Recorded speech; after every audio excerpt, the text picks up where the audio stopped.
અસમર્પિત વસ્તુનામ તસ્માદ virgin. સંસર્ગ થવો જ ન જોઈએ. એવા શબ્દોનો, વાણીનો, વ્યવહારનો, વિચારનો, વર્તનનો સંસર્ગ જ આપણને થવો જોઈએ નહીં. એ રીતના જીવન શૈલીને ઘડી કાઢવી. સામાન્ય પ્રક્રિયા છે ને કે ભોજન કરવું, તો કે ભાઈ ભોજન શેના માટે કરવું? એ ભોજન નથી, હવે ભગવત પ્રસાદ છે. તો ભગવત પ્રસાદથી આપણી ઇન્દ્રિયોને પોષણ આપીએ તો ઇન્દ્રિય છે પ્રભુની સન્મુખતા વાળી રહે અને એ દેવી થાય. પણ દેવી સંપત એની અંદર એ આવિર્ભૂત થાય. એ અર્થે આપણે ભગવત પ્રસાદથી દેહનું પોષણ કરી રહ્યા છીએ, પણ આપણા માટે નથી કરી રહ્યા. કે જો નોકરી ધંધો સારી રીતે થઈ શકે, ઘર પરિવાર કુટુંબનું પોષણ સારી રીતે કરી શકું, એટલે મારે વ્યાયામ પણ કરવો જરૂરી છે, સારો ખોરાક પણ લેવો જરૂરી છે. નહીં, એ તો પાછું પથ્થર સ્વાર્થ માટેનો વિચાર થઈ ગયો. પણ જે રસોઈ પણ તમે બનાવી રહ્યા છો તો એમાં પણ વિચાર ભગવત સુખાર્થે હોવો જોઈએ. એ રસોઈ સુંદર સ્વાદિષ્ટ બને, ઘરના બધા સભ્યો વખાણ કરે અને બધાને પૌષ્ટિક આહાર મળે, એ વિચારથી જો રસોઈ બને તો એ રસોઈ આપણા માટે થઈ કહેવાય. પણ પ્રભુના સુખાર્થે, પ્રભુના વિનિયોગ અર્થે એમાં એટલી શુદ્ધતા રાખીને કે વિચારો પણ પ્રભુના વિષયથી અલગ જવા જોઈએ નહીં, તો પણ આ સામગ્રી પ્રભુ લાયક ન રહે. પ્રભુ કહે છે કે એનો જ ભોગ હું કરી રહ્યો છું. તમે જે કંઈ કાર્ય કરી રહ્યા છો એમાં મારું જે ધ્યાન ધરી રહ્યા છો, એ જે મારા પ્રત્યેનો ભાવ છે એની મીઠાશનો ભોગતા છો. બાકી તમે ગમે તેટલી સામગ્રી મને સુંદર કરી ધરી દો, મારામાં ચિત્ત ન રહે અને જો તમે રસોઈ કરતા હો તો એ રસોઈ મને પ્રિય લાગતી નથી. તો એવા દરેક કાર્યો છે એ પ્રભુ અર્થે કરવા જોઈએ. તો આમાં તમને શું વિચાર આવે કે આપણે જે પણ કાર્ય કરી રહ્યા છે સવારથી ઉઠીને, એ તો બધા સમજ્યા કે ભગવત સુખાર્થે કરીએ, પણ ઘર પરિવારના જે સભ્યો છે, સ્ત્રી, પુત્ર, અન્ય બધા સભ્યો છે, તો એનું પોષણ કરવા માટે, વેપાર વાણિજ્ય કરવા માટે બહાર જઈ રહ્યા છીએ. એ વેપાર વાણિજ્યનું કાર્ય તો સ્પષ્ટ લૌકિક છે, સ્પષ્ટ લૌકિક છે. તો એ લૌકિક વિચારને આપણે પ્રભુ સાથે કેવી રીતના જોડી શકાય? એ વિચાર આપણને થઈ આવે કે તો એ કાર્ય આપણે કરવું કે છોડી દેવું. સિદ્ધાંત એવો બને કે જે પણ કાર્ય તમે કરી રહ્યા હો, ભલે શાસ્ત્ર અનિષિદ્ધ કાર્ય છે, પરંતુ જો ભગવત સેવાની અંદર એ ઉપયોગી ન હોય તો એવા કાર્યને પણ છોડી દેવું, ત્યાગી દેવું. તો કે આમાં તો આપણે કેવી રીતના ભાવ ધરી શકીએ? વેપાર વાણિજ્ય બહાર કરવા જઈ રહ્યા છીએ, એ તો સ્પષ્ટ લૌકિક કાર્ય છે, અને ઘર પરિવારના સભ્યો એના પાલન પોષણ અર્થે આપણે આ વ્યાવૃત્તિ કરવા જઈ રહ્યા છીએ, તો એને આપણે કેવી રીતના સમજશું? તો ત્યાં પ્રભુચરણે સ્પષ્ટ વિધાન કર્યું છે કે એ વિધાન પણ હું આપને બતાડી રહ્યો છું કે ત્યાં પ્રભુચરણનું સ્પષ્ટ વિધાન આપણને મળી રહ્યું છે કે પોષ્ય પત્ની પુત્રાદિ પોષણસ્ય તદીય પાકાદિ કર્મ નિયુક્ત પોષણતયા તદ અનુરાગે. પ્રભુચરણના વાક્યો કેટલા સુંદર છે, સમજે છે કે ઘર પરિવારના જે સભ્યો છે એને સેવાના કોઈ પણ કાર્યની અંદર તમે જોડીને રાખો. સ્ત્રીજન છે એ પાક ઇત્યાદિ પ્રભુ માટેની સામગ્રી સિદ્ધ કરે, શાક સંભાળે, ફૂલ ભરે, માલાજી ઉતારે. આપણા પુત્ર છે તો ઠાકોરજી માટે મેવો, શાકપાન ઇત્યાદિ લઈ આવે. કોઈને કોઈ કાર્ય એની પાસે કરાવો, ઘરના સભ્યો પાસે. તો પછી એ પ્રભુના જ સેવકો છે, અને પ્રભુના સેવકોનું પોષણ કરવું એ પણ સેવકનો ધર્મ છે, પ્રભુના સેવક તરીકે આપણો. તો એ ધર્મને નિભાવવા અર્થે હવે એમાં સેવામાં સહયોગી થઈ રહ્યા છે એ પ્રમાણે અનુરાગ રાખીને એ કર્મ કરવું. આ વેપાર વાણિજ્ય કરવું કે ન કરવું એનો સ્પષ્ટ ખુલાસો કે ભાઈ સમર્પણનો સિદ્ધાંત છે, તો આમાં ભાવના કેવી રીતના રાખવી એ તો સ્પષ્ટ લૌકિક છે. અને ઘર પરિવાર માટે જ વિચાર તો આપણો એ જ હોય કે ઘર પરિવારનો પણ આમાં પોષણ તો કરવું ને. તો એ અર્થે વ્યાવૃત્તિ કરતા કદાચ આપણો સમર્પણનો સિદ્ધાંત આપણે ભૂલી જઈએ કે એ પ્રભુને નિવેદિત ન થઈ શકે. તો શું કામ ન થઈ શકે? ઘર પરિવારના સભ્યો પણ સેવક જ છે. કોઈને કોઈ સેવામાં એને તમે જોડી રાખો તો પછી એના અર્થે એ વ્યાવૃત્તિ કરવામાં પણ આપણને કોઈ દોષ લાગશે નહીં કે ભાઈ એ પોષ્ય પત્ની પુત્રાદિ પોષણસ્ય અને તદીય પાકાદિક કર્મકૃત પોષણ તયા તદ અનુરાગે. કોઈને કોઈ કાર્ય પ્રભુનું કરી રહ્યા છે તો પ્રભુના સેવકો છે અને એ સેવકોને તમે પોષણ કરી રહ્યા છો તો એ પ્રભુને નિવેદિત થઈ જ ગયું. એ કર્મ તમારું અલગ રહ્યું નહીં. ત્યાંથી આગળનો વિચાર આવે કે ચાલો ઘરના સભ્યો સેવામાં જોડાઈ શકે એવી પરિસ્થિતિ નથી. વૃદ્ધ માતા પિતા ઘરની અંદર છે કે જે સેવામાં કોઈ પણ પ્રકારે જોડાઈ શકે એવી એ લોકોની પરિસ્થિતિ નથી. તો શું કરવું? અને જે પુત્ર પત્ની અન્ય જે ઘર પરિવારના સભ્યો છે એનો સ્વભાવ છે પ્રભુની સન્મુખતા વાળો નથી, પરંતુ બહિર્મુખ છે. તો શું કરવું? તો પછી એનું પોષણ કરવાનું કાર્ય ચાલુ રાખવું કે છોડી દેવું?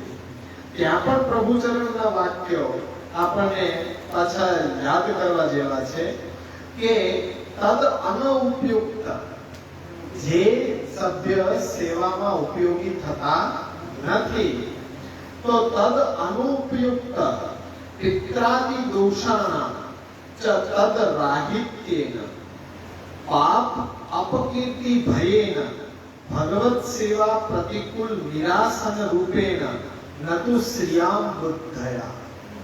એવી રીતના ગુસાઈજી આજ્ઞા કરી રહ્યા છે કે માતા પિતા તો ચાલો તમારો સ્વધર્મ બને છે. માતૃ દેવો ભવ પિતૃ દેવો ભવ. માતા પિતા દેવ સમાન છે, દેવ તુલ્ય છે. એક એમની પુત્ર હોવાના નાતે એમની સેવા કરવી આજીવન તમારો સ્વધર્મ છે. એટલે સ્વધર્મનું તો એ પાલન કરવું નિતાંત આવશ્યક છે. એ તો તમને આજ્ઞા મળે છે કે એનું તો તમારે સેવા કરવી જોઈએ, કારણ કે તમે એના સંતાન છો. પણ બહિર્મુખતા હોય કે ભાઈ બીજા જે પત્ની પુત્ર સેવામાં અનુકૂળ નથી, પરંતુ એ બહિર્મુખ છે, સેવામાં કોઈ પણ રીતે જોડાઈ શકે એમ છે નહીં, ખૂબ પ્રયત્ન કર્યા, તો પછી એનું પોષણ કરવું કે નહીં? તો ગુસાઈજી સ્પષ્ટ આજ્ઞા કરે છે કે એમનું પણ પોષણ કરવું જોઈએ. પણ કેવા ભાવથી કરવું જોઈએ કે જો આપણે પોષણ ન કરીએ તો લોકમાં આપણી અપકીર્તિ થાય. લોકમાં જે અપકીર્તિ છે ને એ જીવ સ્વભાવથી આપણને કનડગત કર્યા કરે સેવામાં પણ. કે ભાઈ લૌકિકમાં જો શું કહે છે કે ભાઈ આવા સમયમાં પણ તમે એ તમારા ઘર પરિવાર સભ્યોને છોડી થોડા દેવાય. જેમ કે કોઈ એવી પરિસ્થિતિ આવી જાય ત્યારે તમે એ ઘર પરિવારના સભ્યો સાથે હોવા જોઈએ, પણ ત્યારે તમને એમ થાય કે ભગવત સેવા છોડીને આપણે અત્યારના અહીંયા રહીએ તો ભગવત સેવા આપણે મૂકીએ એનો દોષ લાગે, અને આ કુટુંબ પરિવાર આપણું બહિર્મુખ છે, લૌકિક છે, તો એની સાથે રહેવું જોઈએ. ગુસાઈજી એમ કહે છે કે રહેવું જોઈએ, કારણ કે અપકીર્તિ જો થશે ને તો એ તમને માનસિક રૂપે સેવામાં પણ કનડગત કરતી રહેશે. એટલે અપકીર્તિ ન થાય એના માટે અને સેવામાં પ્રતિબંધ ન આવે એના માટે એમનું આપણે પાલન પોષણ કરવું જરૂરી છે. કારણ કે એમાં બુદ્ધિ એવી નથી કે મારો ધર્મ બને છે, પરંતુ લૌકિક અપકીર્તિ થશે તો મારી જ ભગવત સેવા અવરોધાશે, મારી ભગવત સેવામાં પ્રતિબંધ આવશે. તો એ પ્રતિબંધની નિવૃત્તિ માટે આપણે એ કાર્ય કરીએ છીએ. હવે ગુસાઈજી પણ એમના સમયની અંદર રાજા મહારાજાઓ બધા મળવા આવતા, તો એમને યથા યોગ્ય સન્માન આપી માલા પીળા પધરાવે અને એમનું સન્માન પણ કરતા. કેમ કે જો પહેલા તો રજવાડું હતું, એના હાથમાં તો બધી સત્તા છે, અને કદાચ એનું અપમાન થઈ જાય તો એ તો દેશ પણ છોડાવે. દેશ પણ છોડાવે તો ભગવત સેવા ને બધું અવરોધ થાય. તો ખાલી વાત કેટલી છે એની સામે બેસી જાવ, એને માલા પીળા આપી દેવા, ભયો ભયો થઈ જાય કે અમારું સન્માન કર્યું. એટલે મનમાં તો ભાવ એવો છે કે આ નિભાવ કરી નાખીએ એટલે કન્નડગત થાય નહીં.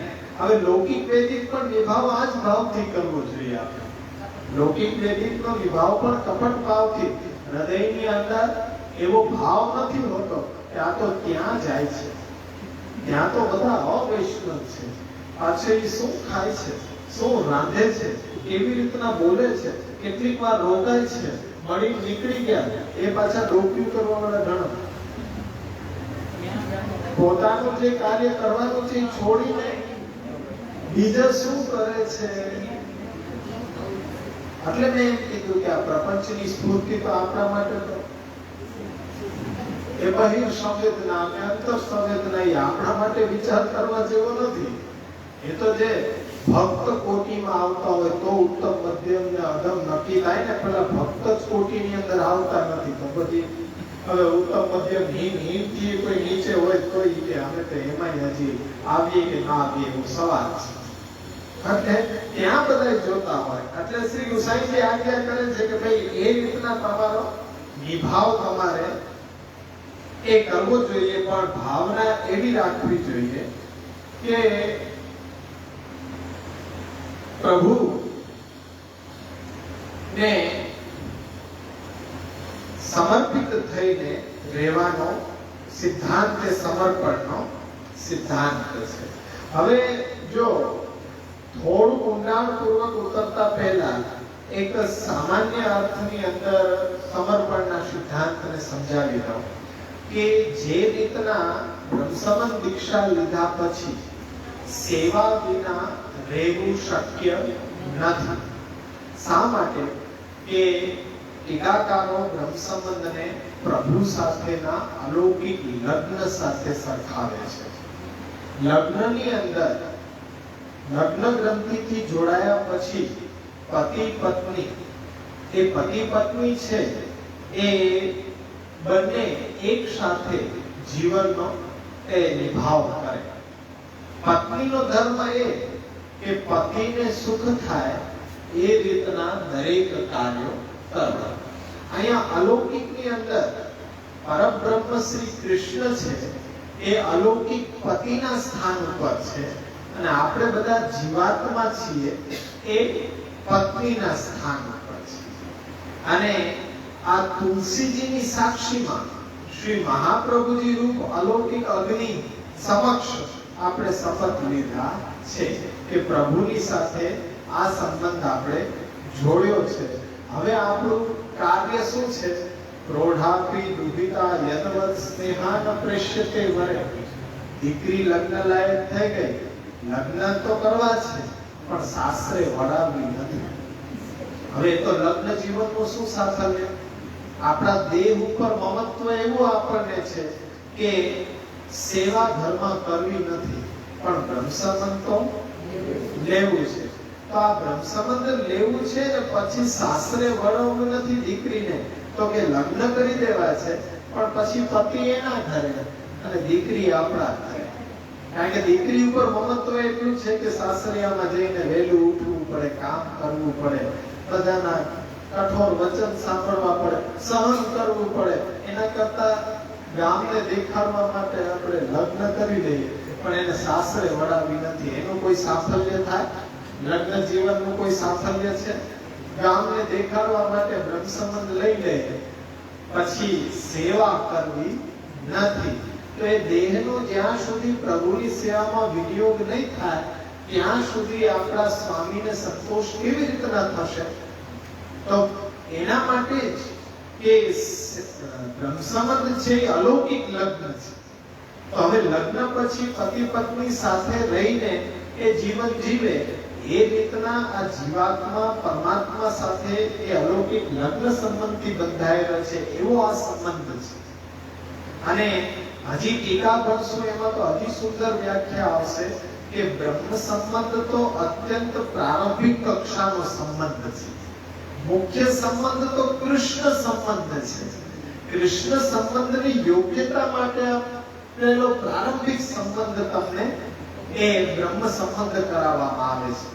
જરૂરિયાત શેની માટે છે કે સદોષ જીવ છે એ નિર્દોષ પૂર્ણ બ્રહ્મની સેવામાં કેવી રીતના જોડાઈ શકશે? એને નિર્દોષ બનાવવાનો કોઈ ઉપાય નથી, કારણ કે એને પંચદોષ એવા લાગેલા છે કે શાસ્ત્રમાં પણ એનો કોઈ સમાધાન આપવામાં આવ્યું નથી. તો આ સદોષ જીવ પ્રભુને લાયક તો નથી.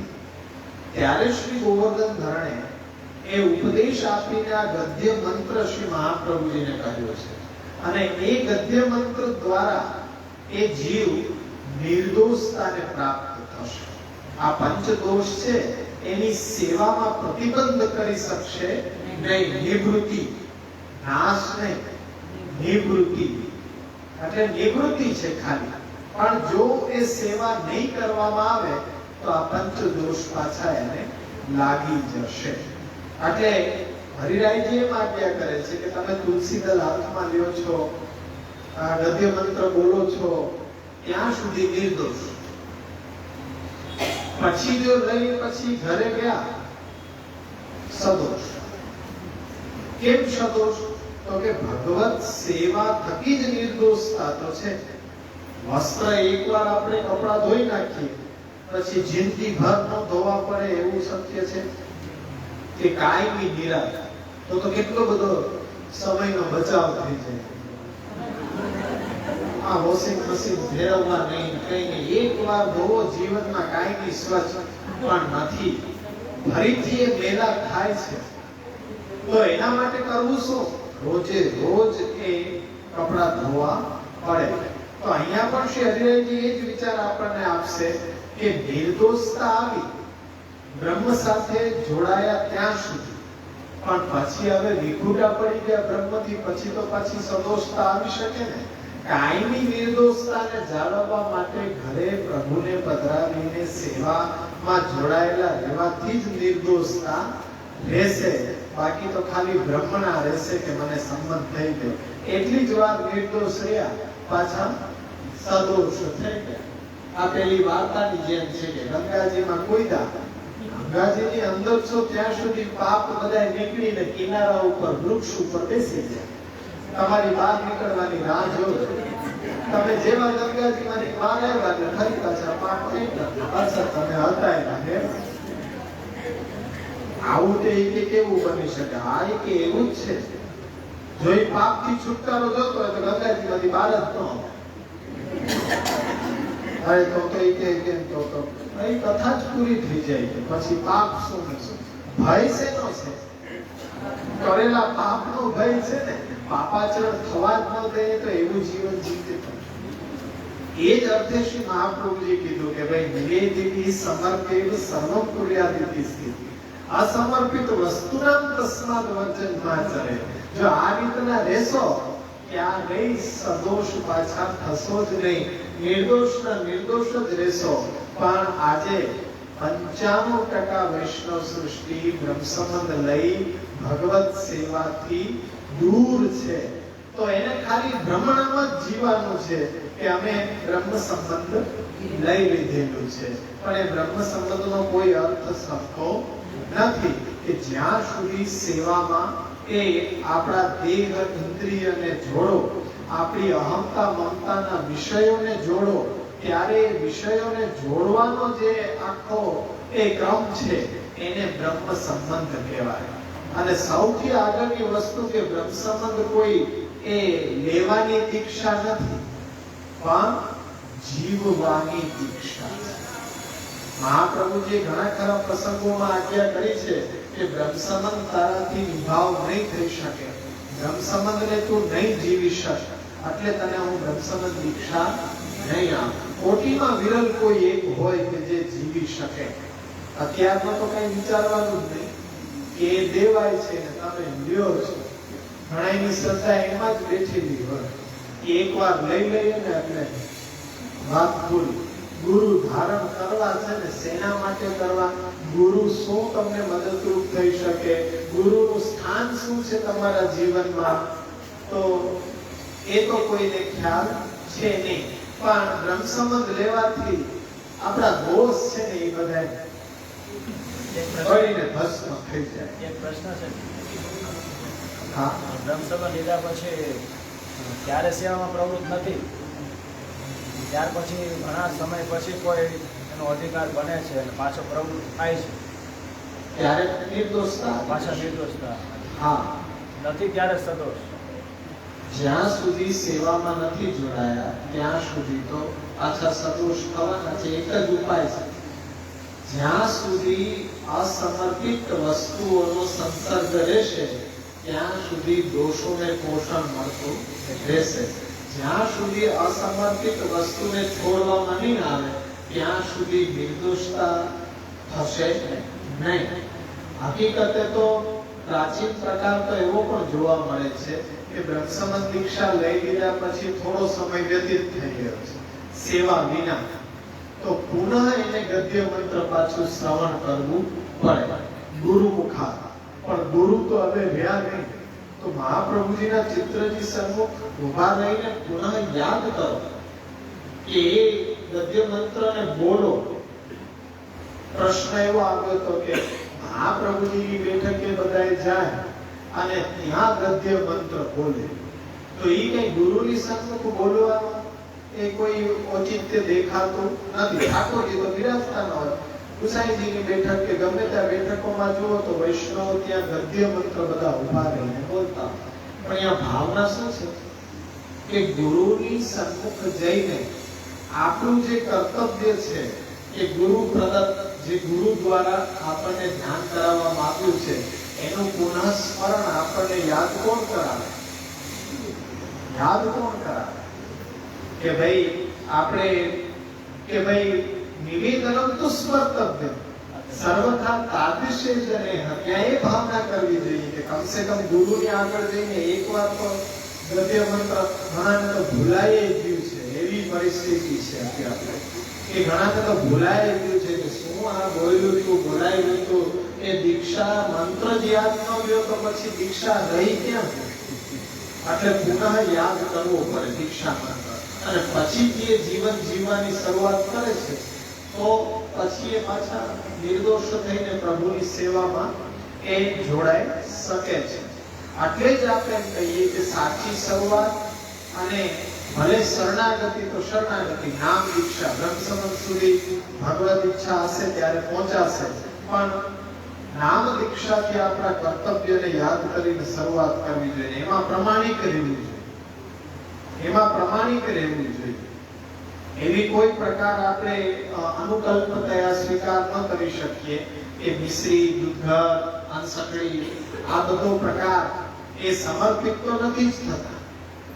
બ્રહ્મ સંબંધ ત્યાં સુધી હજી એ વિફલ જ છે કે મહાપ્રભુજીનો તો પ્રકાર સાવ સીધો હતો કે ભગવત પ્રસાદી વસ્તુમાંથી એ દાસ તરીકે તમારો નિર્વાહ થવો જોઈએ. પછી તમે મિશ્રી ધરતા હો તોય ભલે, દૂધઘર ધરતા હો તોય ભલે, અંસકડી ધરતા હો તોય ભલે, પછવાડે તમારે પ્રસાદી વસ્તુમાંથી જ નિર્વાહ કરવો જોઈએ. તમારે અલગ રસોઈ બનાવીને જમી શકાય નહીં. તો તમારો એ સમર્પણનો સિદ્ધાંત છે એ તમે સાચું કહેવાય. પણ આ તો પ્રભુને કંઈક મનાવી રહ્યા છો અનુકલ્પ રીત્યા કે હું મિશ્રિત ધરું, દૂધઘર જ ધરું, અને પાછી એવી એવી બ્રહ્મણાઓ કે શરૂઆત તો કેજી થી થાય ને, કે બાલ મંદિર થી થાય ને, સીધું કોલેજમાં થોડી ભણી દેવાય. તો શું મહાપ્રભુજીને એટલો ખ્યાલ નહીં હોય કે પેલા બાલ મંદિરમાં ભણાવે? મહાપ્રભુજી કહે છે કે બાલ મંદિર કે પ્રાથમિક કે માધ્યમિક ત્યાં સુધી સેવાની આવશ્યકતા જ નથી. જ્યાં સુધી સુદ્રઢ સર્વતોધિક સ્નેહ ન થાય ત્યાં સુધી સેવાની કોઈ આવશ્યકતા નથી. એવી ઉતાવળ કરવાની જરૂર નથી કે સેવા પધરાવી જ દો. હાય હાય, તમે વૈષ્ણવ ને ઠાકોરજી નથી વિરાજતા, પધરાવી જ દેવા જોઈએ. ના ના, કોઈને એવો પાનો ન ચડાવો. ઘણા એમ થાય કે પધરાવ્યું એટલે કાંઈ નથી. મિસ્ત્રીની આજ્ઞા ચતુરાઈ, આપણી ચતુરાઈ એ નહીં દે, ના ન જાતા, હું તો અહીંયા જાઉં, મિસ્ત્રીના ઠાકોરજી પધરાય. આવી રીતના કોઈને પાનો ચડાવવાનું કાર્ય આપણે ન કરવું, એને પેલા સમજાવવું કે અસમર્પિત વસ્તુના તસ્માદ વર્જન ના ચડે, એવી એવી સમર્પિત સર્વપુર્યાદિતિ સ્થિતિ. અમને એક નવો પાછો જાણવા મળ્યો. બ્રહ્મબોધ અમે લેતા જોઈએ, તમારી સાથે વાતો કરતા હોય એમાંથી બ્રહ્મબોધ સ્વીકારતા. તો કે અમે એવું સમજ્યું કે દરેક વૈષ્ણવનું નિત્ય લીલામાં એક આદિદેવી સ્વરૂપ હોય છે. દેખાશે નહીં? નિત્ય લીલામાં એ આદિદેવી સ્વરૂપ હોય છે. આ એ આદિ ભૌતિક શરીર એકવાર બ્રહ્મસમાન થયું એટલે કે તમારું નિત્ય લીલામાં સ્થાન રાખે. પછી અહીંયા જે પણ કર્યું એ કઈ નહીં, આ દેહ છૂટે ને એટલે ઓલા દેહની અંદર ભળી જાય. આ નવો બ્રહ્મબોધ અમને મળ્યો. આવું હોય તો પછી સેવાનો તો છેદ જ ઉડી જાય ને કે આ મહાપ્રભુજીએ સેવા વિષયક જે પણ ઉપદેશો આપ્યા, સેવા કરવી નહીં, નામ લેવું નહીં, એકવાર બ્રહ્મસમાન થયો એટલે કે પછી ઓલો આદિદેવી સ્વરૂપ છે ત્યાં. એટલે કે કિશોરીબાઈને કેમ હતું કે હું ત્યાં પણ છું ને અહીંયા સેવા કરું, એ કોટીના આ કોટીમાં સુતા. તમે એવું સમજે કે આદિદેવી સ્વરૂપ ત્યાં છે આપણું, અહીંયા પછી ગમે મન ભાવે એમ તમે એ જીવો તો ત્યાં એ પછી દેહ છોડશો ને એટલે એક થઈ જશે. આવું કોઈ નથી. કલાક લાગી કાઢતા કે આવું કોઈ સ્વરૂપ ત્યાં નથી, અહીંયા નથી. મેં કીધું આ દેહ છોડવાની શું તો ઉતાવળ છે? દેહ છોડીને જવું છે એ નથી સમજાતા. દેહ છોડવાની શું જરૂર છે? દરેક આવતા દેહ છોડીને જે દેહ નથી છોડતો. મહાપ્રભુજી એમ કહે છે કે તમારા ઘરે એ નિત્ય લીલાને ત્યાંથી લઈને અહીંયા બ્રજમંડળ સ્થિર કરી સ્થાપો છો. આપણા હૃદયની અંદર, તમારા ઘરની અંદર તમને નિત્ય લીલાની ભૂખ છે, ક્યાંય આ દેહ તો ન છોડો. આ મનુષ્ય દેહ શું દુર્લભ બહુ પ્રાપ્ત થયું છે, એમાં તમને અહીંયા જ પ્રાપ્ત કરાવી દો. તમારા ઘરને નિત્ય એ ગોલોક બનાવી દો, નિત્ય વૈકુંઠ બનાવી દો, નિત્ય રાસલીલા બનાવી દો. તમારો પ્રજાધીપ એમાં પધારી જાય એટલે તમારું ઘર જ ગોલોક. તમે જે માની રહ્યા છો એની અંદર તમે આ જ દેહથી શ્રી મહાપ્રભુજી આપણને એ પ્રાપ્ત કરાવી દઈ રહ્યા છે. છતાંય આપણે એમ છે કે આ દેહ છૂટે નિત્ય લીલાની પ્રાપ્તિ થાય. ભૂખ છે. અહીંયા નિત્ય લીલા કેમ નથી જોઈ શકતા? અષ્ટ સખાઓએ જોઈ, 84 જોઈ, તો એ જ મહાપ્રભુજી, એ જ સંપ્રદાય, એ જ સેવા રીત, એ જ ગદ્ય મંત્ર અને મહાપ્રભુજીને જ ગુરુ ધારણ કરીને એ સિદ્ધિ આપણને કેમ અત્યારે અનુભવાય નહીં? અહીંયા અનુભવ તો એ અહીંયા અનુભવ તો અવશ્ય તમને અનુભવ થશે જ. મહાપ્રભુજી એના માટે તો પ્રયત્ન કરી રહ્યા છે. આ ગ્રંથો, એનું અધ્યયન, સેવા, એ કથા, સાધના શેના માટે છે? કે જે તમે આ દેહ છોડીને પ્રાપ્ત કરવા માંગો છો એ દેહ છોડવાની આવશ્યકતા નથી. આ દેહને એટલો ઉત્તમ જાણો કે ભગવત કૃપાથી ભગવત સેવા માટે આપણને પ્રાપ્ત કરાયેલો છે. એ દેહથી આપણે ભગવત સેવા કરવાની છે ને ભગવત સેવાની અંદર બ્રજ ભક્તોના આનંદને શ્રી મહાપ્રભુજી આ કલિકાલમાં આપણને એ બતાડ્યું છે. એટલે બધા યુગથી અધિક કલી છે. અષ્ટ સખાઓએ તો એમ કહ્યું છે કે આ બધાથી અધિક કલિકાલ છે અને આમાં તો પ્રભુની એટલી કૃપા છે કે પ્રભુ જલ્દીથી પ્રસન્ન થઈ જાય છે.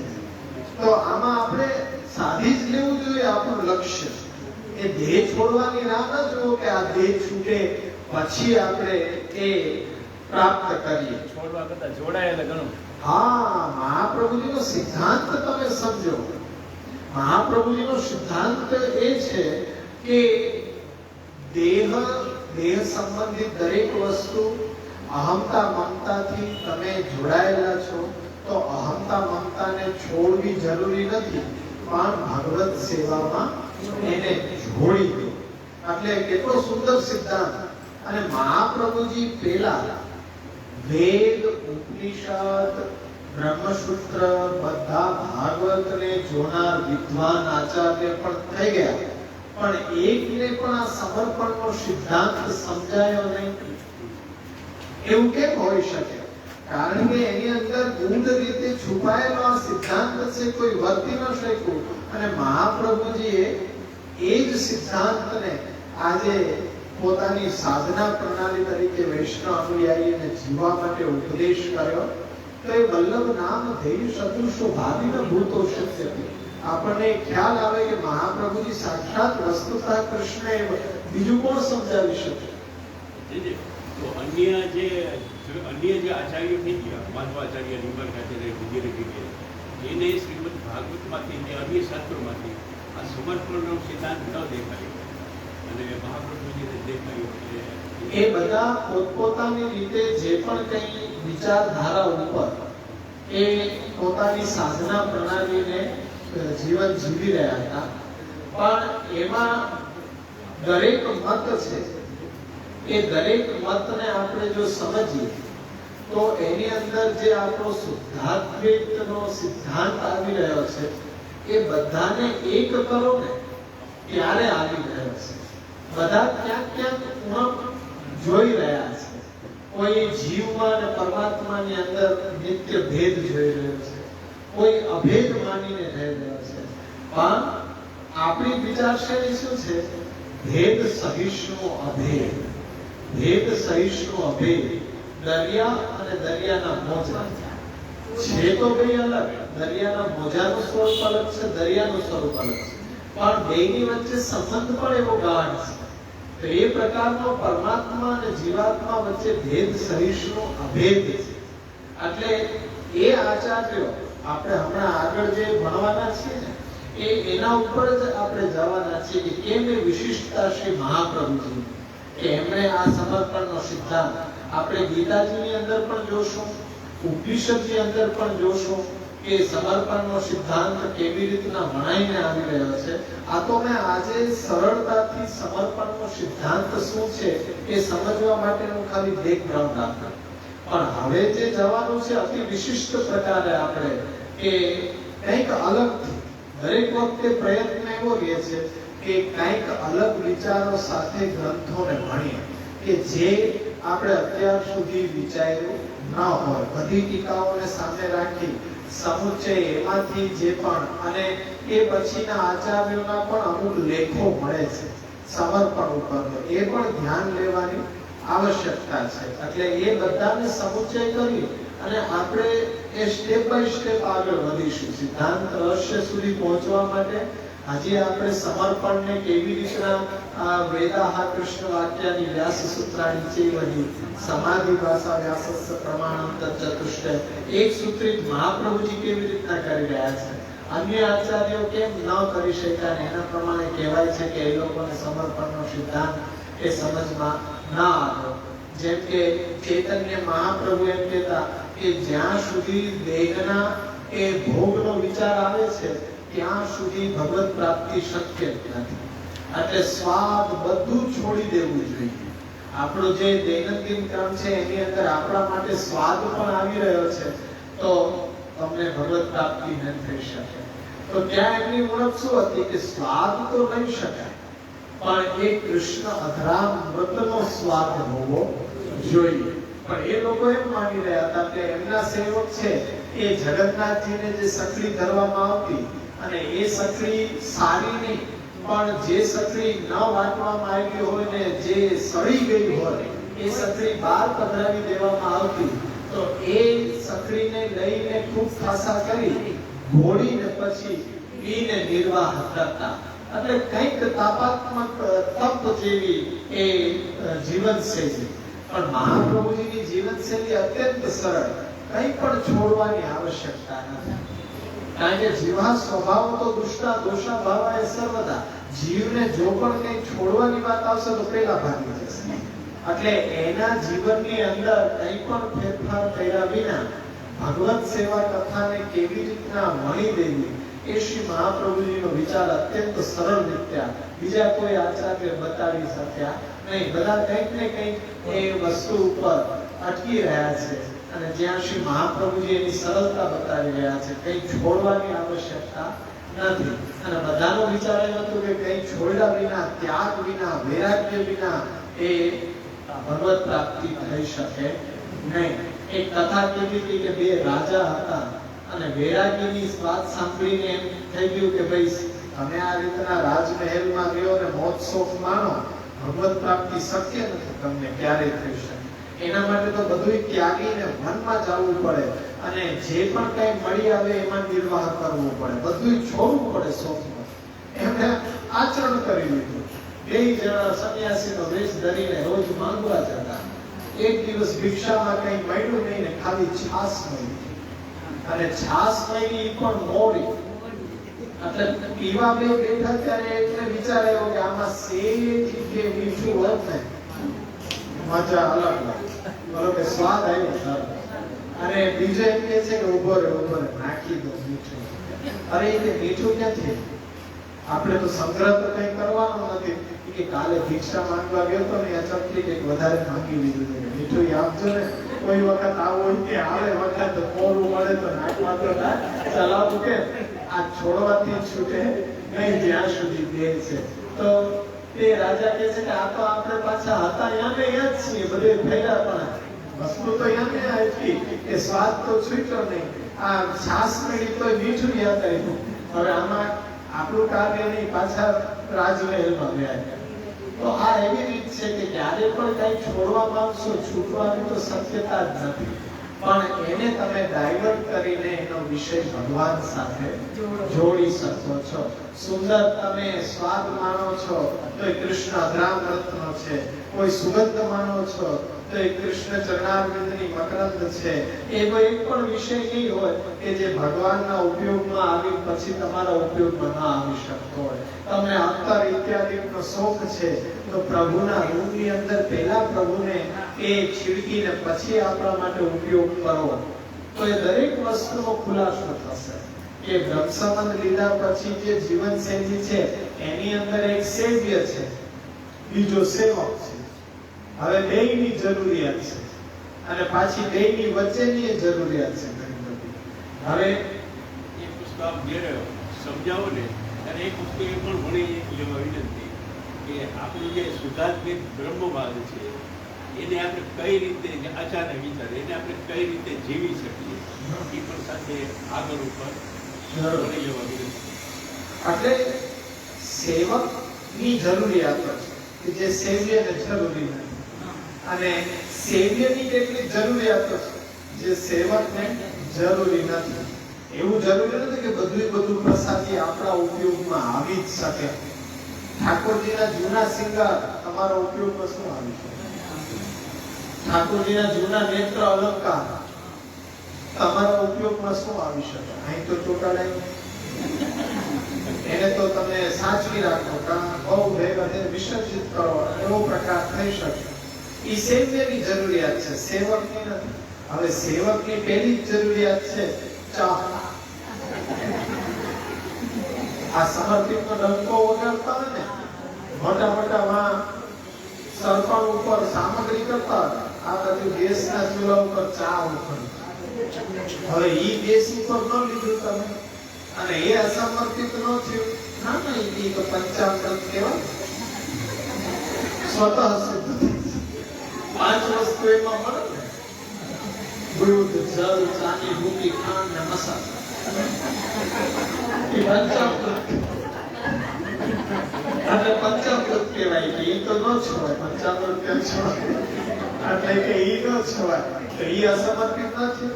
પછી તમને આની કે છે તો ઈ શું છે? એ અસમર્પિત વસ્તુના તસ્માત ભોજન માત્ર એ તો લેવી જ પડતી હોય, રોજ તો એ કામ થાય. એ સેવકની જરૂરિયાત ઠાકોરજીને ધરાતી નથી. મહાનુભાવ હતા એવા અત્યારના તો ગત થઈ ગયા, એમણે વિદાય લીધી, પણ એ પણ ધરતા અસમર્પિત વસ્તુના તસ્માત ભોજન. અરે ભાઈ તમાકુ ધરો છો તમે? અરે ભારે લઈ ગયો તો પછી ધરી લેજો. અરે તમાકુના પાન સ્વીકરતા તો ઠાકોરજીએ રાજભોગના થાળને લાત મારી દીધી કે આ ઉપરથી તું પેલા હટાવ, આ પાન સ્વીકરવા છે, મને એમની સુગંધ પણ નથી ગમતી, ધરી કેમ શકાય? એ તો ચાય ધરતા ને તમાકુ ધરતા બધું અસમર્પિત કૃષ્ણ. આ તો મારે ગળે પડી ગયું. ઠાકોરજી એમ કહે છે કે હવે પત્નીને જ્યારે વારે ઘડીએ જલ પીવું હોય તો પતિને વારે ઘડીએ લેવડાવો ને, લ્યો પાણી પીવો. અરે ભાઈ મને તરસ નથી લાગી, તો કે ના પીઓ, મારું વ્રત છે ને, પીઓ. હવે રાતના ભજીયા, વરસાદ પડે ભજીયા વગર કેમ રહેવાય? કરોડ ભજીયા. ઠાકોરજી ધૈર્ય લઈને જગાડો. અરે ઠાકોરજી કે તારે ખાવા છે, મારે નથી ખાવા, પણ મારું વ્રત શું છે? અસમર્પિત વસ્તુ. ઠાકોરજી કે આ તો મારા ઉપર ગળે પડ્યા, આ તો મને રાતના ઉઠાડી આવડો જ્યાં સુધી હાલે ત્યાં સુધી ઠાકોરજી બિરાજવું પડે, વળી પાછળ ઠંડા થઈ જાય. એટલે આ પુત્ર ઠાકોરજીને હાથે ન અડાડે. ઠાકોરજી ઓહો ગરમ ગરમ પાણીથી પછી ભોગ કરે લેવામાં તો ઠંડા મજા ન આવે. ડાયરેક્ટ લેવા હોય તો અસમર્પિત વસ્તુ સીધો ઘાણો રીતે આમ કરો અને પછી આવે ઠાકોરજી સાથે. ઠાકોરજી ક્યાં મને ફસાય? આ બધાની વચ્ચે વલ્લભ મારે ઠાકોરજી નથી થવું, એ યાદ આવ્યો કે આમાંથી મને જોડાવો. કોઈ તમાકુ ધરે, ચા ધરે, તમારો નિયમ મને મોટો પડી ગયો. આ તમારે સાચવવાનું છે. અસમર્થ વસ્તુના તસ્માદ રચના. એવી વસ્તુને છોડી દો ને, ત્યાં ત્યાગ કરો. ત્યાં કેમ નથી છૂટી શકતું? કે એ છોડો ને, એટલા નબળા કેમ? આ માર્ગ છે સુરાનો, કાયરનો નહીં કામ હોય, કેમ ન રહેવાય? અરે રહી જ શકાય. એટલે અમુક સેવ્યની જરૂરિયાત હોય. ચા છે તો ઠાકોરજીને ધરવાની જરૂર નહીં. તમને સ્વસ્થતા આવે છે ચા પીવાથી, તો એ વિનિયોગ થઈ ગયો. પછી ચા છોડીને ગયો હોય તો બીજા 3 ને નડે સેવામાં. એવું કોઈ દિવસ ન કરાય. એના કરતા પી જ લેવાય. તમારે તલેવું કરી લેવાય, પછી અપ્રસ કરો, એટલે કઈક નડો તો નહીં. બાકી કે મને બોલાવ્યો ન થાય, કારણ કે આપણી આંખ ઉગડે જ નહીં. હવે આપણે કીધું ચા છોડો, એટલે હવે સેવામાં ગયા હોય પછી કોઈ કે ઘરવાળાનો સારા વાત નહીં કે આમ થયું જ કેમ. એટલે અમને પાછા એમ છે કે આને ચા પીવાની છૂટ આપો, તો આ ઘરમાં સવારથી આ દુર્વાસા બની ન ફાવે. એટલે ચા પી લેવી જોઈએ, કારણ કે એનાથી આપણને સ્વસ્થતા આવે છે અને ઠાકોરજીની સુખરૂપ સેવા થાય. એવી ઘણી જરૂરિયાત છે. આ ચશ્મા તો ઠાકોરજીને થોડી ધરાવાય કે હું પછી જ પહેરું, પહેલા આપ પહેરો પછી. અરે નવા બન્યા છે તો પહેલા હું પહેરીને ઠાકોરજીના શૃંગાર કરું તો એનો વિનિયોગ થઈ ગયો. પછી બહાર જો એ ઘણી જરૂરિયાતો આવશે એમાં, કે સેવક અને સેવ્યની આખો ચાર્ટ તમને લખાવી દેવામાં આવશે. એટલે પછી કોઈ ચિંતા ન રહે.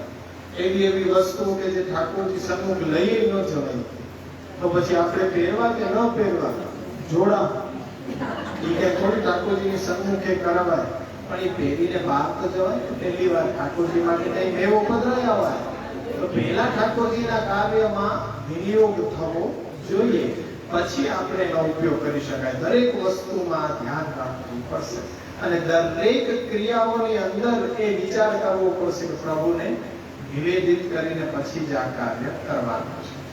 તો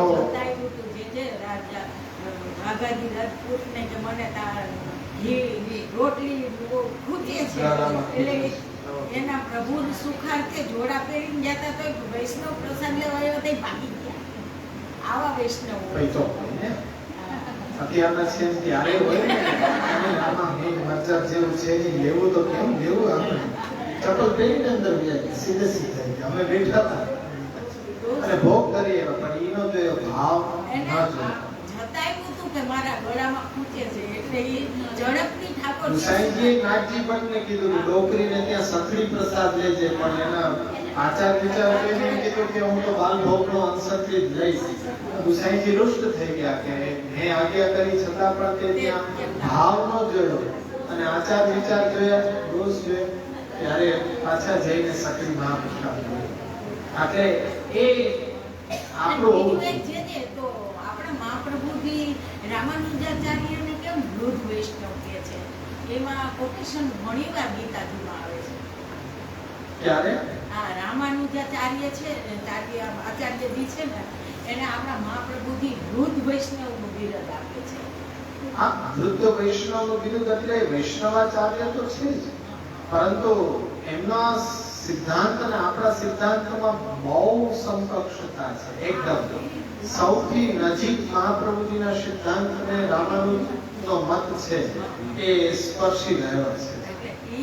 એટલે આપણને એમ ત્યારે થાય કે આમાં મહાપ્રભુ ચારેય આચાર્યજી છે એના મહાપ્રભુજી જેવું તો કોઈનું કાર્ય છે જ નહીં, પણ આ વૃદ્ધનું બિરદ આપે ને એટલે એમ થોડીક શંકા જાતી. સારું થયું વિઠ્ઠલભાઈ પૂછો એટલે મારું ના ના, આપણે બધાય મતોને લેશું અને પછી એનો ખુલાસો પણ કરીશું.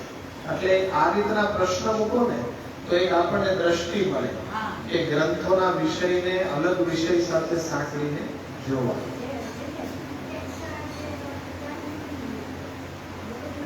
સો તિતિક્ષા એટલે કે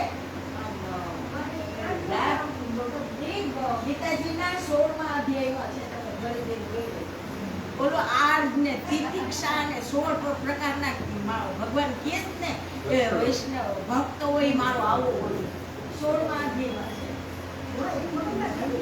હા, બધા તાપોને સહન કરી લેવું એ પ્રકારનો ગુણ એની અંદર વિકસિત થવો જોઈએ, વિચલિત થાય નહીં.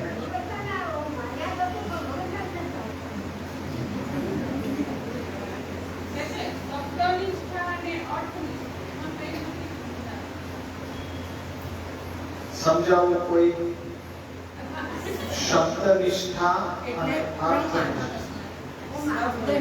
નિષ્ઠા એટલે કે આપણે શાસ્ત્ર જે છે ને એમાં નિષ્ઠા અને અર્થ એટલે એ જો અર્થ એટલે પ્રમેય. પ્રમેય શું? જ્ઞાનનો વિષય. કોને જાણવા છે? શ્રી કૃષ્ણ. તો એ શ્રી કૃષ્ણમાં નિષ્ઠા એ અર્થનિષ્ઠા, અને શાસ્ત્રના શબ્દોના વચનો આધારિત નિષ્ઠા એને શબ્દનિષ્ઠા. કે શ્રી કૃષ્ણમાં નિષ્ઠા એને અર્થનિષ્ઠા, અને શાસ્ત્રના પ્રમાણોમાં નિષ્ઠા એને શબ્દનિષ્ઠા.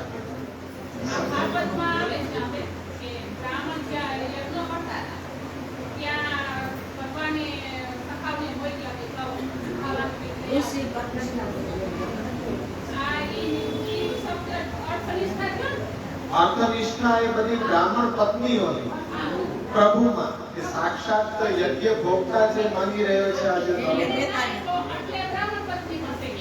અને બ્રાહ્મણ પત્નીની અર્થનિષ્ઠા અને આની શબ્દનિષ્ઠા.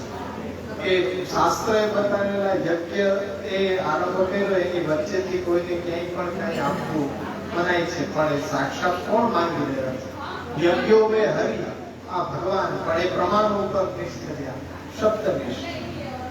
બ્રાહ્મણ પત્નીઓને નિષ્ઠા હતી કે ભગવાન સાક્ષાત કૃષ્ણ ભાવે છે, એટલે એને અર્થનિષ્ઠ, પ્રભુને પ્રમેય શ્રી કૃષ્ણ છે એમાં નિષ્ઠા વાળા. તો આજનો વર્ગ અહીંયા સુધી રાખીએ. આવતા વખતે હવે જો નિરંતરતા જોશે તો વિષય વધારે સ્ફુટ થશે.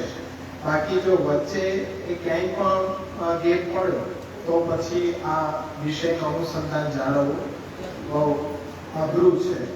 વારંવાર પુનરાવર્તન કરાવવામાં તો નહીં આવે, કારણ કે તો વિષય જ આગળ ન ચાલી શકે. એટલે ખાસ કરીને બધાએ હાજર રહેવું. એવું કોઈ પ્રસંગોપાત જ હાજર રહેવું એવું જરૂરી નથી, પણ નિત્ય શ્રી મહાપ્રભુજીનું અધ્યયન થઈ રહ્યું છે. ભલે 10 વાર ગ્રંથ ભણ્યો હોય છતાં પણ જે ઉત્તમ અધિકારી હોય એને તો નૂતન નવું જ લાગે, વધારે એની અંદર આનંદ આવે. એ પ્રકારની એકવાર ભણી લીધો પછી શું હવે આપણને સિદ્ધાંત રહસ્ય જેવો ગ્રંથ ન આવડે, પણ આ સિદ્ધાંતનું રહસ્ય છે, નામકરણ જ એટલું તે અર્થસભર છે.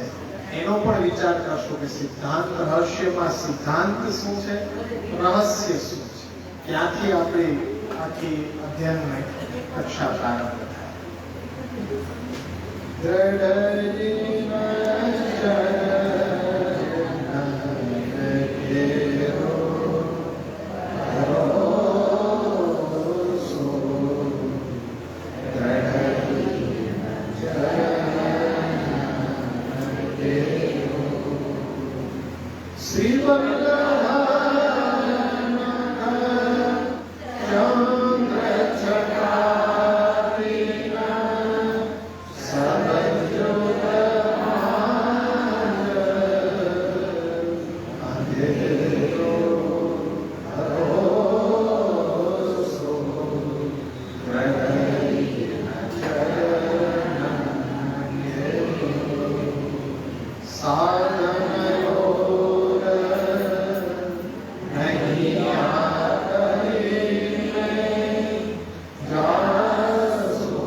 श्री गोपीनाथ जी परम दयाल, श्री उषाएं